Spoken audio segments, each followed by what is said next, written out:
Hello friends, নতুন একটা ভিডিওতে সবাইকে স্বাগত। দেখো একদম দোকানের মতন কিভাবে ফ্রুটি বানাবে সেই রেসিপিটা আমি দেখাচ্ছি বিনা কেমিক্যাল ছাড়া। প্রথমে আমি গরম জল বসিয়ে দিলাম। গরম জল বসিয়ে দিয়ে আমি আমগুলোকে আগে থেকে কেটে রেখেছিলাম, ভালো করে ধুয়ে পাকা আম আর দুটো কাঁচা আম ছাল ছাড়িয়ে রেখে আমি যেহেতু পাকা আম বেশি কুচো কুচো করিনি, এই জন্য দুফালি করে দিয়ে দিয়েছি। আর দুটো কাঁচা আম দিয়েছি যাতে ফ্লেভারটা ভালো আসে, এই কারণে। আর তোমরা একটু ছোট ছোট করতে পারো, যেরকমভাবে এটা সুন্দর দেখাবে। আর এটা তো সুন্দর দেখাচ্ছে না।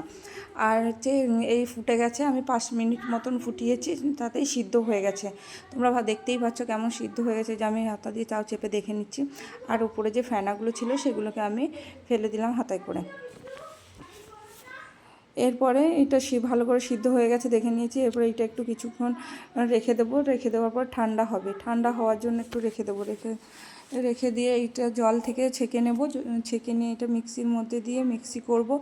ও মিক্সি করে ওই মিক্সিটাকে আবার ভালো করে সুতির কাপড় হোক, নেট হোক, ছাঁকনি, বড় ছাঁকনি থাকলে ছাঁকনি দিয়ে হোক ছেঁকে নিতে হবে, যাতে আঁশগুলো মুখে না পড়ে।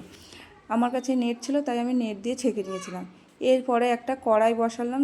এটাতে আমটাকে আগে খেয়ে দেখে নিতে হবে যে আমটা কেমন মিষ্টি, সেই বুঝে চিনি দিতে হবে, চিনি রস করতে হবে। এবার চিনির রসটা একদম আঠালো আঠালো করব না, কারণ হচ্ছে চিনিটা আর জলের সাথে যেন মিশিয়ে যায়। মিশ্রণটা ঠিকঠাক হয়ে গেলেই আর 2-3 মিনিট মতন ফুটিয়ে নিলেই হয়ে যাবে হচ্ছে চিনির রস। এরপরে যে আমি বললাম জাল দিয়ে আগে ছেঁকে নিয়েছিলাম, এই যে ছেঁকে নিচ্ছি, যাতে আঁশগুলো মুখে পড়লে ভালো লাগবে না। আর দোকানের ফ্রুটিতে তো আঁশ পড়ে না মুখে। এরপরে একটু বেশি করে এখন বানিয়ে নেব, কারণ হচ্ছে আমার বাচ্চারা আছে, বাচ্চারা খুবই পছন্দ করে আর খুব ভালোবাসে। তাই একটু বেশি করে বানিয়ে রাখবো, আমি ফ্রিজের মধ্যে স্টোর করে রাখবো।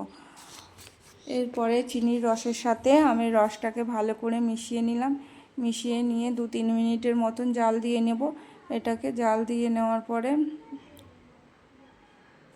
দেখব ঘনত্ব বুঝে অনুযায়ী জল দিতে হবে। যেহেতু আমার একটু বেশি ঘন হয়ে গেছে, তার জন্য আমি একটু মিক্সিতে যেটা ছিল সেটাতে জলটা দিয়ে দিলাম। এরপরে তোমরাও সেই বুঝে ঘনত্ব অনুযায়ী জল দেবে, কিন্তু জলটাকে দেবে হচ্ছে গরম করে, ঠান্ডা জল দেওয়া যাবে না।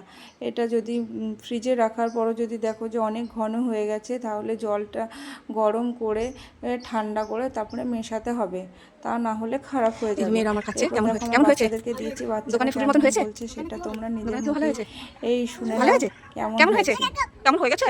ও বাবা, এটা ঠিক করে এরকম করে ধরো, না এরকম করে ধরো, আস্তে করে চেপে ধরো না। হ্যাঁ, কেমন হয়েছে? ভালো হয়েছে? হ্যাঁ বাবা, ও খুব ভালো হয়েছে, বেশি সুন্দর হয়েছে। মাইন মাইন করে দাও একটুখানি। ও বাবা, টাটা দিয়ে দাও, টাটা দিয়ে দাও, তুমি টাটা দিয়ে দাও।